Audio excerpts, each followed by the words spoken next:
자, 반갑습니다. 물리 비법 노트 강의 시작해 보도록 하겠습니다. 이번에 다룰 물리 비법 노트는 어떤 걸 가지고다가 다루게 될 것이냐, 그것은 바로 이상기체 상태 방정식에 대해서 다뤄보려고 해요. 그러니까 이상기체 상태 방정식이 도대체 무엇인가? 그러니까 우리 연력학 부분 하는 거겠지, 그치? 그러다 보니까 이상기체 상태 방정식을 통해서 우리가 연력학에서는 하는 게 뭐예요? 바로 압력 부피 그래프를 어떻게 해석하는지에 대해서까지 우리가 오늘 다뤄보려고 그래요. 자, 일단 그러면은 우리가 뭐부터 해야 돼? 그치, 이상기체 상태 방정식부터 해야겠죠. 용어에 대해서 좀 설명을 하고 가야 될 것 같아. 도대체 이상기체라는 것이 무엇인가? 그리고 상태라는 것은 무엇인가? 방정식이라는 건 그러면은 어떤 걸 얘기하는 것인가에 대해서 일단 좀 다뤄보고 가야 할 것 같아. 그러다 보니까 일단 이 이상기체라는 것이 무엇인지에 대해서 좀 알 필요가 있다고 생각을 해요. 자, 첫 번째, 이 이상기체는요, 어떤 기체 입자예요. 어떤 기체 입자냐? 어떤 기체 입자냐? 일단은 질량을 가지고 있어요. 질량을 가지고 있지만 부피는 가지고 있지 않습니다. 말도 안 되는 얘기죠. 질량을 가지면 이제 부피를 가져야 되는데 부피를 가지고 있지 않아요. 그러니까 하나의 뭐처럼 생각해보자? 점처럼 생각해보자. 이게 첫 번째 이상기체의 정의입니다. 그러니까 뭐야? 얘네들 부피 가지고 있지 않고 질량만을 가지고 있는 아주 이상적인 기체 입자를 우리가 이상기체라고 얘기를 하고요. 그럼 이 이상기체는 충돌 시에 어떤 특징을 가지냐? 탄성 충돌을 하게 됩니다. 우리 역학 때 배웠을 거야. 탄성 충돌이라는 건 우리가 크게 두 가지 관점에서 본다면 어떤 관점으로 볼 수 있지? 그치? 운동량의 관점에서도 볼 수 있고, 그리고 운동 에너지의 관점에서도 볼 수 있을 거야. 그러면 이런 운동량과 운동 에너지가 모두 다 어떻다? 보존이 된다. 이상기체 상태 방정식에서 그 이상기체라는 건 어떤 특징을 가진 기체를 얘기하느냐? 점, 같이 질량을 가지고 있으나 부피를 가지고 있지 않은 기체 입자들을 가지고다가 얘기를 하고, 그런 입자들은 어떻다고 얘기를 한다? 충돌할 때의 운동량과 운동 에너지 전체가 보존이 된다라고 얘기를 하면 이상기체에 대해서 우리가 정말 얘기를 해볼 수가 있겠고, 그냥 오늘 뭐예요? 그냥 말 그대로 아주 이상적인 기체들이다 이거예요. 아주 이상적인 기체들. 이거 우리가 그냥 간단하게 이상기체라고 얘기를 하는 거고, 얘네들은 이런 특징을 가지고 있겠다. 지금 이렇게 얘기를 하게 되는 거죠. 지금 여기서 좀 집중하셔야 될 거. 운동 에너지가 보존된다는 게 나중에 큰 역할을 하게 됩니다. 그러니까 이상기체는 운동 에너지까지 충돌 시에 보존이 된다. 거기까지 한 번만 더 짚고 넘어가면 될 것 같아. 자, 그러면 이제 우리 뭐에 대해서 설명을 해볼 거냐면, 그럼 도대체 이 상태라는 것은 무엇인가에 대해서 좀 얘기를 해봐야 되거든요. 그러면 이 상태라는 건 도대체 뭘 얘기하는 것인가? 자, 상태는 여기서의 상태는 이제 기체에 대한 상태겠죠, 그쵸? 어떤 기체들을 볼 때 이 기체를 표현할 수 있는 거시적인 물리량이다 라고 생각하시면 돼요. 그럼 여기서 여러분들 궁금한 거, 선생님 거시적이라는 건 무슨 표현이에요? 이거 도대체 거시적이라는 건 뭐예요? 뭔 말이냐면 크게 바라본다는 거예요. 우리 어떤 한 기체들을 한번 생각해 볼까요? 기체를 이렇게 생각해 보면은 뭉게뭉게 이렇게 한번 표현을 해 볼게요.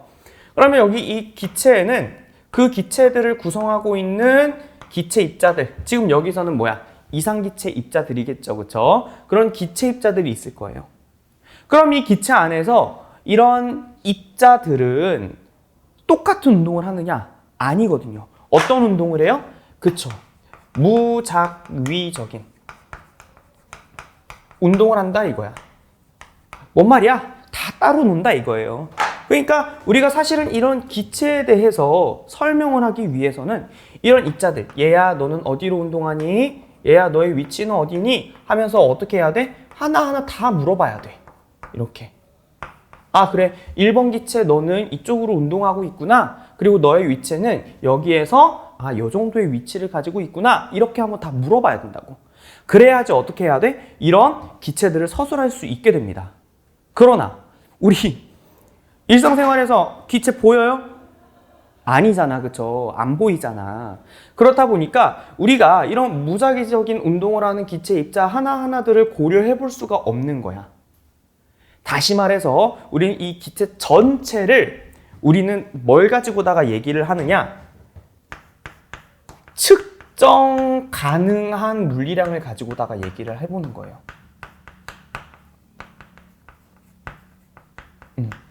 우리가 여기서 우리가 측정해 볼 수 있는 게 뭐가 있을까? 좀 생각을 해 본다면 이 기체들의 그치, 압력 또는 뭐가 있을까 또?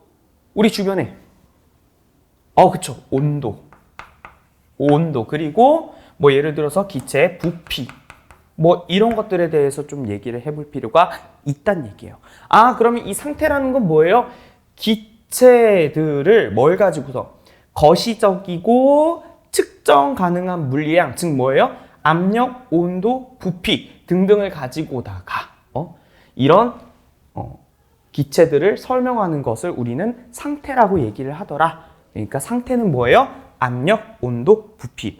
기체의 압력, 온도, 부피를 우리가 기체의 상태라고 얘기를 합니다. 근데 또 이런 기체의 상태가 압력, 온도, 부피만을 가지고 있진 않겠죠. 그쵸? 추가적으로 여러분들이 뭘 조금 더 생각해 볼 수가 있냐면 내부 에너지. 그쵸?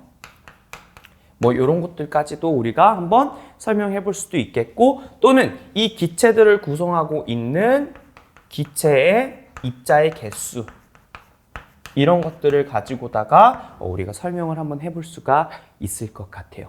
됐습니까? 그래서 상태, 기체의 상태라는 것은 압력, 온도, 부피, 그리고 내부 에너지, 입자의 개수. 뭐예요? 거시적인 물리량이야. 그러니까 이런 기체를 틀어서 퉁쳐가지고 보는 물리량이야.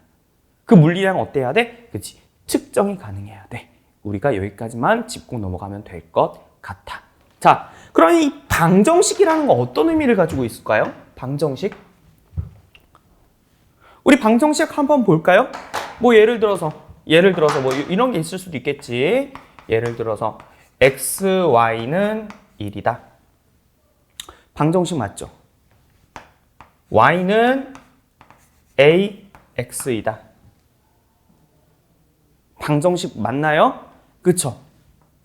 y는 x제곱이다. 이런 것도 방정식 맞죠? 자, 여기 이 방정식에서 얘기하는 게 뭐예요? 변수들의 관계를 얘기하고 있는 거죠. 뭐와 뭐의 사이의 관계예요? x와 y 사이의 관계예요. x와 y를 곱했더니 1이 나온다? 우리 쉽게 보던 반비례 그래프죠. 그쵸? 뭔 말이야? 이 이상기체를 설명할 수 있는 상태, 압력, 온도, 부피, 기체 입자의 개수를 가지고서 그런 상태들 사이에 뭐가 존재한다? 관계식이 존재한다를 얘기하는 게 이상기체 상태방정식이에요. 됐습니까? 다시 한번 얘기할게요.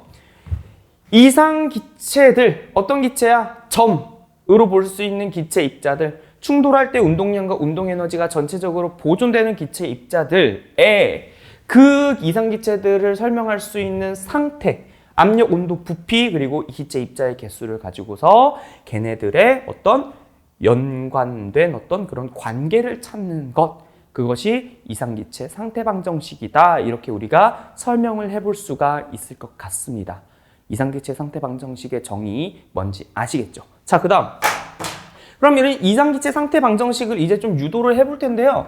이런 이상기체 상태방정식에 대해서 좀 설명을 해보기 전에 우리가 중학교 1학년부터 3학년 때까지 배웠던 어떤 기체에 관한 방정식이 존재합니다. 그래서 그 부분에 대해서 좀 짚고 넘어가도록 해볼게요. 우리가 기체에 대한 방정식을 배웠어. 어떤 방정식이냐면 중1 때부터 3학년 때까지.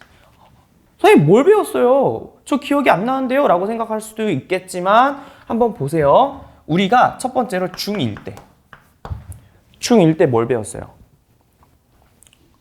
뭐 생각나는 거 없어요? 기체, 부피에 관해서? 우리 이런 거 배웠을 거예요. 보일 법칙. 기억나시나요? 보일 법칙. 그쵸? 그리고 샤를 법칙. 선생님 기억나요? 기억나지 않아요? 뭐 기억나거나 기억나지 않은 사람들도 있겠지만 이거 배웠어요, 우리. 보일 법칙이라는 게 무엇인가? 이 보일 법칙이라는 게 무엇인가에 대해서 좀 얘기를 해본다면, 자, 이 보일 법칙 같은 경우에는 뭐가 일정할 때? 온도. 우리가 이 온도를 크게 줄여서 뭐라 그러죠? T이라고 그러죠. 온도가 일정할 때 뭐와 뭐 사이의 관계식인 거예요? 기체, 부피와 압력 사이의 관계식인데 이게 무슨 관계야? 반비례 관계죠. 그래서 기체 부피는 압력에 반비례한다. 이 얘기가 보일 법칙이었어요. 뭔 말이야? 압력이 커지면, 외부에서 기체를 누르는 압력이 커지면 어떻게 되는 거야? 기체 부피는 작아지고, 그리고 외부에서 기체를 누르는 압력이 작아지면 어떻게 되는 거예요? 기체 부피는 커진다. 이 얘기예요. 됐습니까? 자, 그 다음 샤를 법칙은 뭐예요? 샤를 법칙은 뭐가 일정할 때? 압력이 일정할 때. 우리 압력 영어로 뭐라 그러죠? 누르는 힘? pressure라 그러죠. pressure. 그래서 여기 이 압력을 우리가 약자로 P이라고 쓰게 됩니다. 자, 그래서 압력이 일정하게 될 때 뭐와 뭐 사이의 관계식인 거예요? 그쵸. 부피와 뭐 사이의 관계? 온도 사이의 관계. 근데 부피와 온도는 서로 비례하더라. 자, 근데 여러분들 여기서 한 가지 궁금하셔야 돼. 압력이 일정하다는 거는 우리가 뭐 어떻게 받아들일 수가 있을까에 대해서 한번 생각을 해볼 텐데, 자, 먼저요, 우리 한번 이렇게 생각해 보자고. 기체와 외부를 나누는 경계면이 있어요. 여기는 이제 기체일 거고요. 그리고 여기는 외부예요. 여기 경계면. 풍선 같은 거 생각하시면 돼요. 풍선. 자, 이 경계면이 일정하게 유지되려면 어떤 조건이 있죠? 기체가 밖으로 퍼져나가려고 하는 기체 내부의 압력과 뭐가 같아야 돼? 외부에서 기체로 누르는 압력이 어떻게 해야 돼? 같아야 돼요. 됐습니까? 다시 이 경계면을 일정하게 유지시키기 위해서는 이 기체가 밖으로 퍼져나가려는 압력과 그리고 외부에서 이 기체를 안쪽으로 내리누르는 압력의 크기가 서로 어때야 된다? 같아야 된다. 지금 이 얘기하고 있는 거겠죠. 됐습니까? 우리가 이렇게 표현을 해본다면, 자 보세요. 온도가 증가하면 부피가 증가한대. 압력이 일정할 때. 무슨 압력을 일정하게 유지시켜 주는 거예요? 일단은 외부의 압력을 일정하게 유지시켜 주는 거예요. 어떻게 일정하게 유지시켜 줄 수 있을까? 여기다가 추를 이렇게 하나씩 이렇게 다는 방법도 있겠죠. 그렇죠? 그럼 이 추의 개수를 바꾸면 돼, 안 돼? 그치? 안 되는 거야.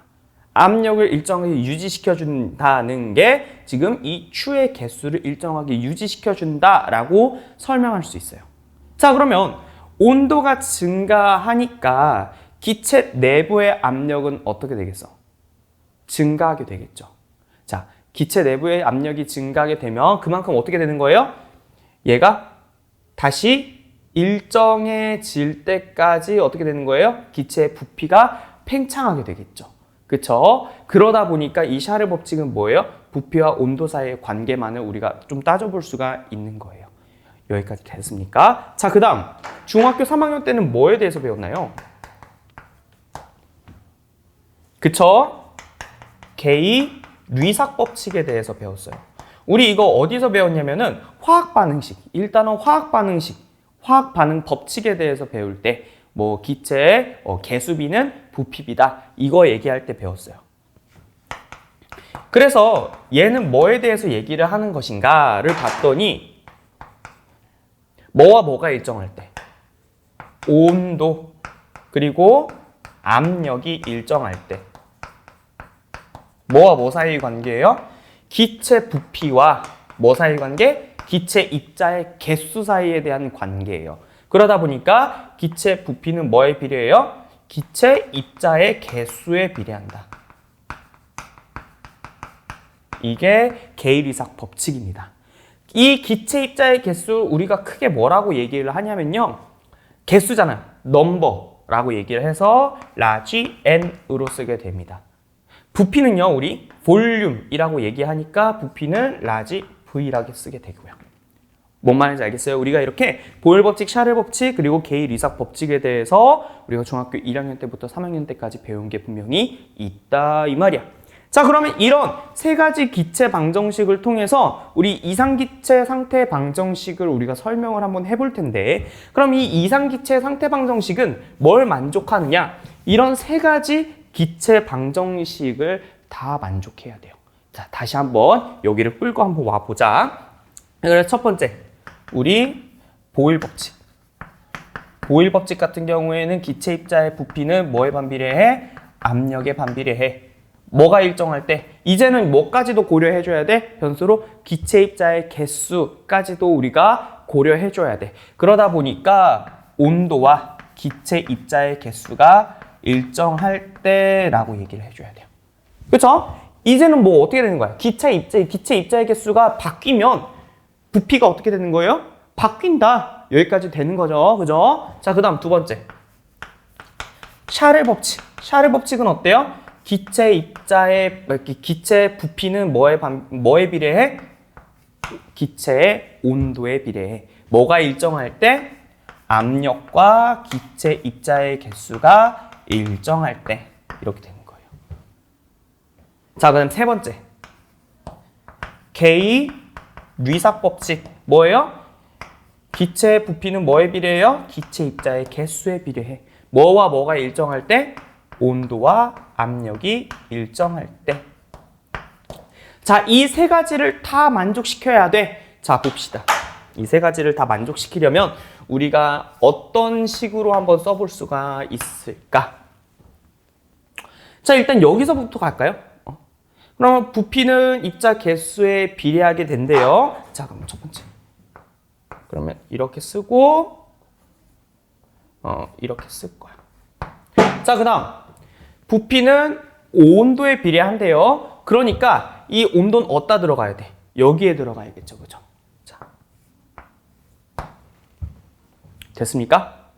그리고 기체의 부피는 뭐에 반비례합니까? 압력에 반비례합니다. 그러니까 여기다가 어떻게 써야 돼? P 이렇게 써야죠. 됐습니까? 다시 기체의 부피는 압력에 반비례합니다. 됐습니까? 그 다음 기체의 부피는 기체의 온도에 비례합니다. 됐습니까? 자, 그 다음 기체의 부피는 기체 입자의 개수에 비례합니다. 됐습니까? 우리가 여기까지 얘기를 한다면 이거를 우리가 새로운 식으로 한번 써볼 수가 있을 것 같아. 그래서 PV는 뭐에 비례하게 되는 거예요? NT랑 비례하게 되는 겁니다. 이게 뭐예요? 봐봐요. 각각 기체들의 상태를 나타내는 어떤 변수들 사이에 뭐가 관계식이 생겼죠. 이게 뭐가 되는 거야? 그치. 이상기체 상태 방정식이 되는 거예요. 간단하죠?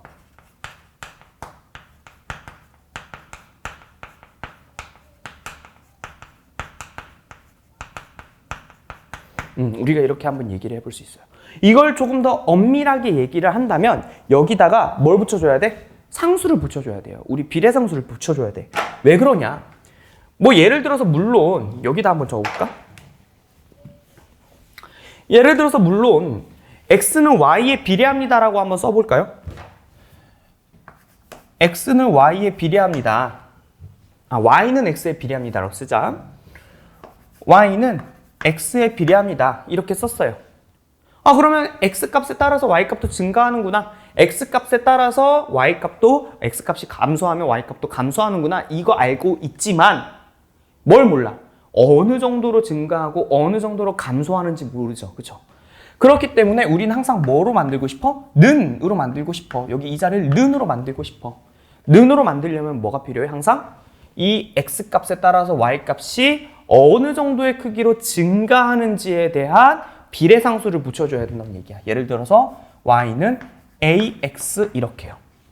그럼 이 a는 x값의 증가에 따른 y값이 얼마만큼? a만큼 증가하더라. 지금 이 얘기하고 있는 거겠죠. 마찬가지로 이것마저도 이상기체 상태방정식이 맞지만 이런 이상기체 상태방정식이 어느 정도의 크기로 이렇게 관계성을 가지는가를 가지고다가 우리가 좀 더 엄밀하게 는으로 고쳐가지고 얘기를 해본다면 우리가 이렇게 표현해 볼 수 있을 것 같아. PV는 그쵸? 압력 곱하기 부피는 뭐에 비례해? NT에 비례하는데 여기에 뭐가 들어가? K라는 상수가 들어가. 이 K라는 상수. 그리고 이 상수는 우리가 그냥 단순하게 비례상수라고 생각하면 되겠고 변하지 않는 값이야. 근데 이 상수의 이름은 우리가 특별하게 볼츠만 상수라고 그래요. 라고 얘기를 합니다. 우리가 이 정도로 한번 얘기를 해볼 수가 있을 것 같아요. 됐습니까? 여기까지 한번 얘기를 해보면 우리가 이상기체 상태방정식에 대해서 좀 얘기를 해볼 필요가 있죠. 자, 근데 선생님, 근데 이 이상기체 상태방정식에서 조금 의아한 부분이 있어요. 우리 PV는 스몰 nRT라고 배웠는데 뭐가 맞는 거예요? 라고 얘기해 볼 수 있죠. 그쵸?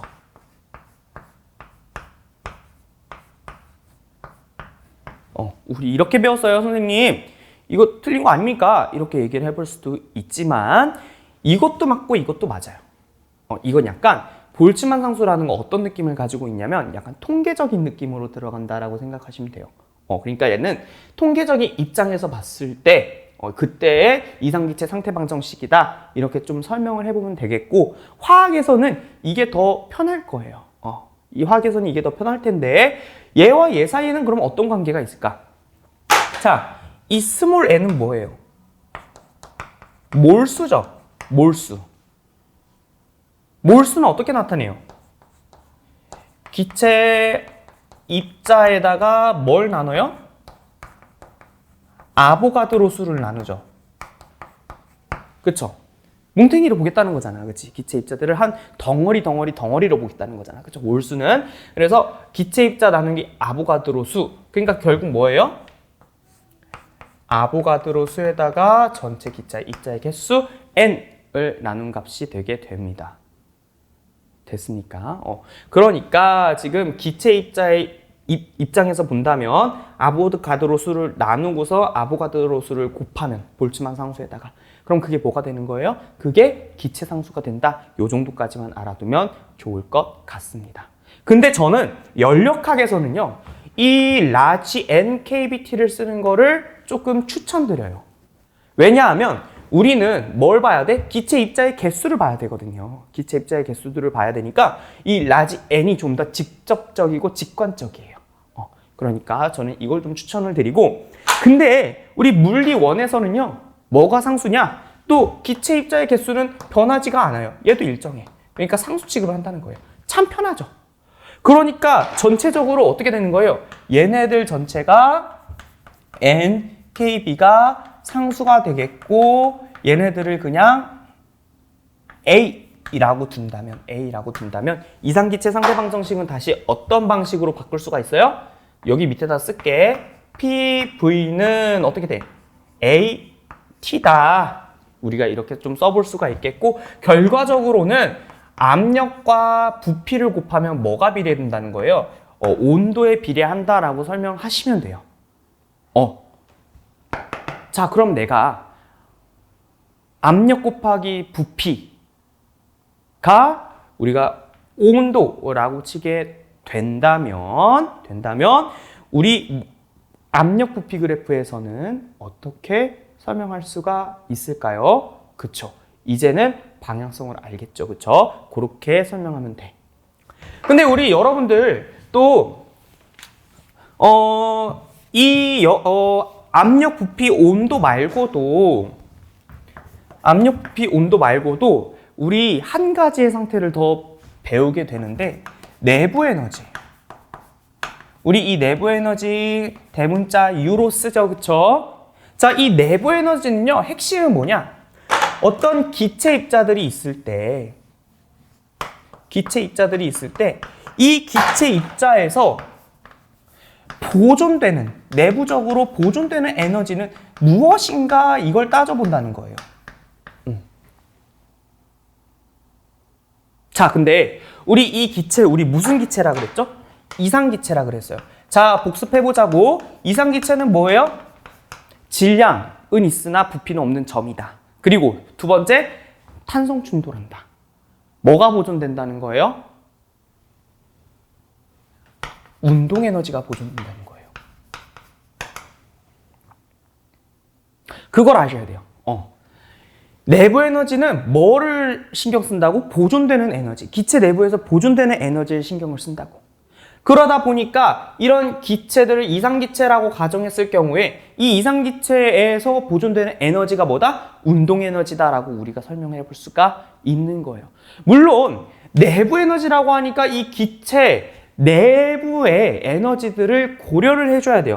예를 들어서 기체가 분자라면 원자들 사이에 결합 에너지, 그쵸? 화학 에너지 이런 것도 있겠고요. 너무나도 기본적으로 열 에너지 이런 것들이 있겠지, 그쵸? 자, 그 다음에 두 번째, 뭐도 얘기해 볼 수 있어요? 뭐도 얘기해 볼 수 있어? 그쵸? 원자 핵의 결합 에너지, 그쵸?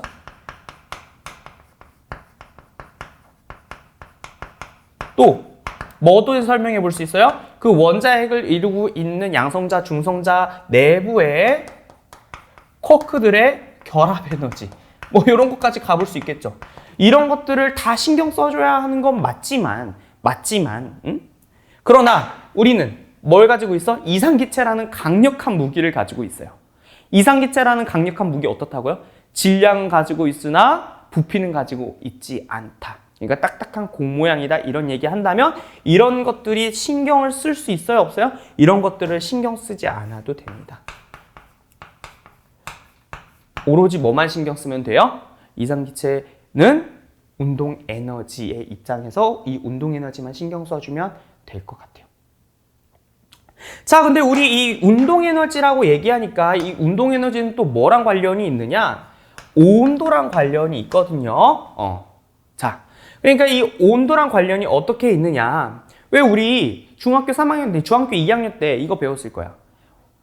온도라는 건 입자들이 열 에너지가, 그쵸? 열 에너지를 얼마나 가지고 있는가를 가지고다가 수치로 나타낸 것이다 라고도 얘기를 했고요. 온도라는 건 활발한 정도다 라고도 얘기를 했었죠. 활발한 정도라는 게 뭐예요? 그만큼 입자 하나당 얘가 빠르게 움직이냐 둔하게 움직이냐 그 얘기하고 있는 거겠지. 그래서 우리가 이 온도라는 건 퉁쳐서 우리 기체를 퉁쳐서 보기로 했잖아요. 그렇죠? 그래서 이 온도라는 건 기체 입자 한 개당에 뭐를 보냐면 평균 운동 에너지를 보게 돼요. 물론 이 온도라는 것 자체가 평균 운동 에너지의 값이다라고 얘기하는 거 아니야. 온도라는 거 평균 운동 에너지에 비례한다. 여기까지만 알아두시면 된다고요. 그래서 이걸 우리가 어떻게 표현하느냐. 온도라는 것은 평균 운동 에너지다. 평균 운동 에너지에 비례한다. 이렇게 얘기를 해볼 수가 있겠습니다. 근데 그럼 내부 에너지는 뭐예요, 그러면? 내부 에너지는요, 이런 기체 입자들의 운동 에너지를 다 더한 값이 내부 에너지가 되는 겁니다. 그래서 내부 에너지는 기체 입자의 어떤 운동 에너지? 전체 운동 에너지. 전체 운동 에너지의 입장에서 보다 보니까 자, 전체 운동 에너지를 구하고 싶어요. 예를 들어서 이런 거 한번 생각해 볼까? 어떤 6반이 있어요. 6반에 수학 평균, 과학 평균이라고 그럴까? 물리 1의 평균이 94점이래. 잘 봤죠, 그죠? 대부분 100점이란 거 아니야, 그죠? 물리 1 평균이 94점이래. 그리고 이런 6반에는 몇 명이 있어? 30명이 있어. 영재인가 봐요, 그죠? 자, 그러면 이 6반 전체 물리 점수의 합은 어떻게 될까요? 한 명당 평균 점수가 94점이니까 우리 어떻게 구해? 30 곱하기 94라 그러죠. 그쵸? 그래서 우리 94, 얘 뭐예요? 한 명당 물리원의 점수, 그쵸? 평균 점수. 그런 다음에 곱하기 여기다가 30 하면 어떻게 되는 거야? 12, 39, 27, 28, 20인가요? 그래서 이렇게 우리가 표현해 볼 수가 있겠죠. 얘도 마찬가지예요. 내부 에너지. 뭐로 본다? 이 전체 운동 에너지를 평균 운동 에너지에다가 어떻게 해요? 곱하기 입자의 개수, 전체 개수 이렇게 하면은 뭐가 되는 거예요? 전체 기체 입자의 운동 에너지다 이렇게 표현해 볼 수 있겠고, 그래서 이걸 통해서 내부 에너지 U는 우리가 뭐라고도 표현해 볼 수가 있냐? 기체 입자의 개수 n에다가 뭘 곱한 값이에요? 평균 운동 에너지를 곱한 값이다 이렇게 표현해 볼 수가 있겠죠. 자, 그러면 온도라는 게 평균 운동 에너지에 비례한데, 자, 그러면 내부 에너지는 뭐랑도 비례할까요? 온도랑도 비례하겠죠. 여기까지 들고 가시면 될 것 같아요. 자, 그러니까 이제 우리가 압력 부피 그래프에 대해서 어떻게 해석하는지에 대해서 좀 얘기를 해볼게요. 자, 압력 부피 그래프는요, 우리 요 정도만 생각하면 돼요. 요 정도만 생각하면 돼. 이 첫 번째와 두 번째만 생각하면은 대부분 다 되니까 요거로 한번 생각을 해볼게. 자, 그래서 이걸 한번 다시 써볼게요. 그래서 압력 부피 그래프라고 얘기를 하고, 우리가 압력 부피 그래프를 그리게 된다면 PV라고 얘기를 한다면, 자, 어떤 한 점을 찍었어. 여기가 4PV야. PV0야. 자, 그리고 여기가 V0입니다. 자, 그러면 이거 어떻게 해석하면 돼? 이때 온도를 우리가 T0라고 한다면 이 T0는 뭐에 비례하게 되는 거예요? 4P0 곱하기 V0에 비례하게 되는 거예요. 근데 우리 문제 풀 때 비례한다라고 얘기를 하면은 이거는 조금 문제 푸는데 헷갈릴 수 있겠죠. 이거 어떻게 하면 돼? 이거 야매긴 한데 이렇게 풀면 좀 더 효과적일 거야. 그냥 이렇게 두세요. 그쵸? 이렇게 두면 여러분들 문제 푸는데 더 편해질 거라고. 자, 그럼 온도 비교 한번 해볼게. 자, 이런 기체, 상태를 가진 기체 A가 있습니다. 어떤 상태를 가진 기체 B를 가지고다가 얘기를 한번 해볼 텐데, B는 어떤 상태를 가지고 있느냐? PV 그리고 EV0라는 어떤 상태를 가지고 있어요. 자, 이때 온도 우리 유추해 볼 수 있겠어요? 이때 온도는 뭐가 될까요? 자, 얘 온도를 우리가 TB라고 얘기를 한번 해보죠. 그럼 얘는 우리가 어떻게 구한다고? 압력 곱하기 그냥 부피로 구한다 그랬어. 이 P0, V0라고 얘기를 해볼 수가 있다고요. 물론 정확하게는 아니지만 우리가 그냥 이렇게 한번 둬보자고. 자, 그러면 얘와 얘 사이에는 어떤 관계가 존재하죠? 곱하기 2분의 1 하면 B의 온도가 되나요? 그러니까 이 B의 온도는 A 온도 T0에다가 몇을 곱한 것? 2분의 1을 곱한 것. 그러면 기억에는 뭐가 나오는 거예요? B의 온도는 A 온도의 2분의 1배이다 이렇게 얘기를 나오겠죠. 또는 A의 온도는 B 온도의 2배이다 이렇게 얘기를 해볼 수가 있는 거겠죠. 뭔 말인지 알겠어요? 자, 그러니까 추가적으로 우리가 좀 더 설명을 해준다면 등온 과정. 자, 등온 과정 어떤 과정이에요? 온도가 일정한 과정이야. 그러니까 어떤 과정인 거죠? 온도가 일정하니까 지금 이상기체 상태 방정식으로부터 압력 곱하기 부피라는 게 온도에 비례하게 되는데 얘가 상수가 된다는 얘기죠. 그렇죠? 그러니까 얘가 어떻게 되는 거야? 압력 부피는 뭐가 되는 거예요? 그냥 상수라는 어떤 일정 값을 가지게 되는 거예요. 이거 압력 부피 그래프에서 어떤 그래프로 그려질 수 있어요, 이거? 그쵸? 반비례 그래프로 그려질 수 있는 거예요.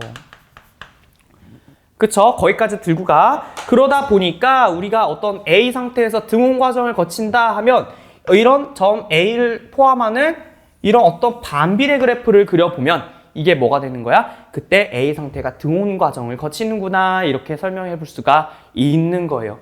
그러면 이 A라는 게 어떤 점 A'을 거쳤다고 얘기를 했을 때 이때 이 A'의 부피가 EV0라면 이때의 압력은 어떻게 되는 거예요? 곱해가지고 4P0, V0가 되어야 되니까 2P0가 되어야 되는 거예요. 여기까지 우리가 신경을 써볼 수가 있다는 얘기입니다. 됐습니까? 우리가 여기까지 해보면은 이 압력 부피 그래프에 대해서 설명을 해볼 수가 있을 것 같습니다. 오늘은 여기까지.